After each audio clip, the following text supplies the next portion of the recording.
Rana plaza ধ্বংসে বেঁচে ফেরা নাসিমা মৃত্যুবরণ করেছে দৌলতদিয়া বাসডুবিতে। আরও দুঃখের খবর হলো, তার লাশবাহী অ্যাম্বুলেন্সটিও দুর্ঘটনার শিকার হয়েছে।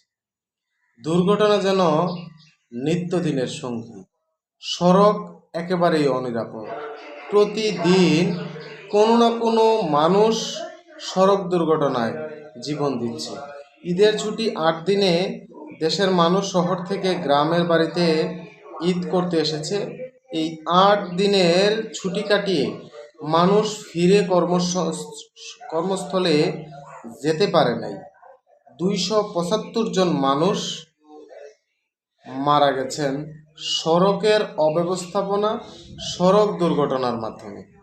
আমরা আল্লাহর কাছে ফানা চাই, আমাদেরকে যেন সড়ক দুর্ঘটনার হাত থেকে মুক্তি দেয়, এবং সরকারের কাছে জোরালো দাবি করছি যে সড়কের অব্যবস্থাপনা, সড়কের অনিরাপদ ব্যবস্থাপনাকে যেন নিরাপদ করার কাজে হাত দেয়।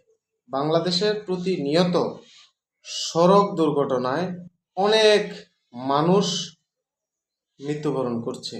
এই অনিরাপদ ব্যবস্থাটিকে নিরাপদ করে তোলা উচিত, এবং আমরা চারদিক থেকে বিপদগ্রস্ত হয়ে উঠছি। আল্লাহ যেন আমাদেরকে মুক্তি দেয়।